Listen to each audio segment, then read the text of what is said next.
大家好呀，我是住在5平米及小卧室里的喵喵。天冷了之后，越来越觉得窝在小房间里这几个字具有神奇的魔力，让人觉得舒适、安全且很容易集中注意力。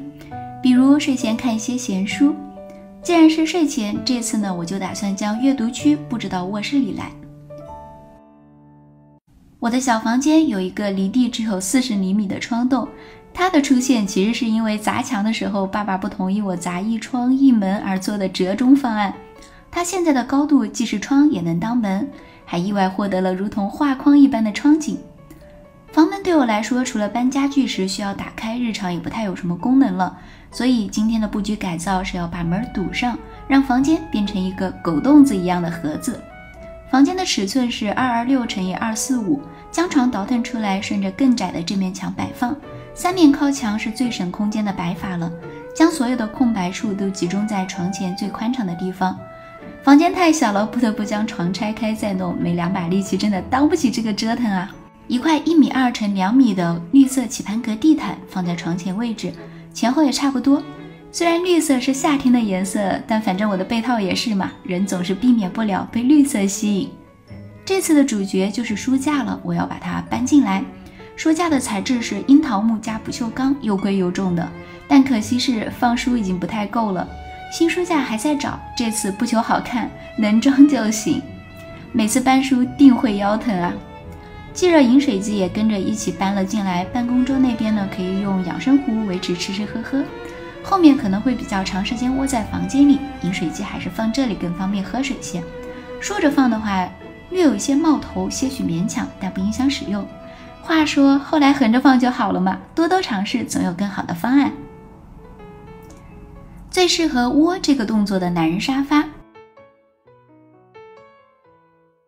见缝插针的搭配一个落地台灯，如此睡前阅读角就算完成了。这里是读闲书的，也不需要正襟危坐做笔记，舒适慵懒是第一诉求。床头这边多层置物架是最优解，但这款呢质量会略微差一些，我们先就功能上满足吧。中间层放投影仪，最上层放睡前充电3件套，投影仪下面放抽纸盒、小零碎什么的。用了快1年的落地衣架，终于也是厌倦了。新买的落地衣架是榉木的，短一点但更高。我刚加入购物车时它要1000多，后来不知为何降到600多了，那就赶紧买了吧，别再念了。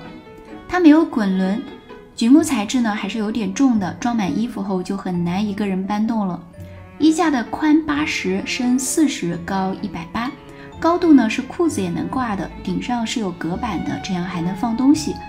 短衣服下方空出的区域因为有藤边部分，空着也很好看。抽屉一定要有的，这个抽屉的配件呢，店家是直接用的宜家产品，相对于小抽屉更宽大，也更能装。如此布置之后，便可以将穿衣镜放在窗户外面了。平时起床换衣服，跨过窗洞照镜子再出门，动线上还是连贯的。上一期视频里搬进来的书桌，我换到了窗户前，想充当餐桌，先使用一段时间。如果后面发现的确非常顺手，我再考虑入手正经餐桌。书架搬走后，这面墙就还给电视柜啦，整面墙留着给投影仪。靠墙的沙发和电视柜之间的空间，就是小空间里的比较宽敞的客厅区域了。大家看我折腾这一方小小的空间，有觉得吃饱了撑着的，但更多的是羡慕。我明白，不是每一个与父母同住的人可以随意改造房子，哪怕只是改造自己的房间，哪怕只是搬搬家具，也会有钱没处花和闲着没事儿干的能言能语。家人哪怕没有做出实质性的阻止行为，只是说一句，脸上表现出不高兴，其实心里都会难过很久，很多计划就此就放下了。我并不是一开始就有这种自由的，因为改造房间也曾被爸妈骂，被冷战，被不理解。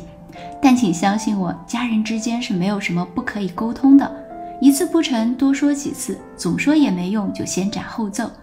父母上了年纪，他们的确是不爱折腾，沟通时也要站在他们的角度理解他们，给出折中方案，退一步说一点自己的委屈和不开心，并在尽量不打扰他们日常生活的前提下，争取自己想要的惬意生活。别等到发展为更严重的争吵、愤懑，甚至分家啊！好啦，今天就是这样，我是喵喵，喜欢的话点赞收藏关注我哟，啾咪。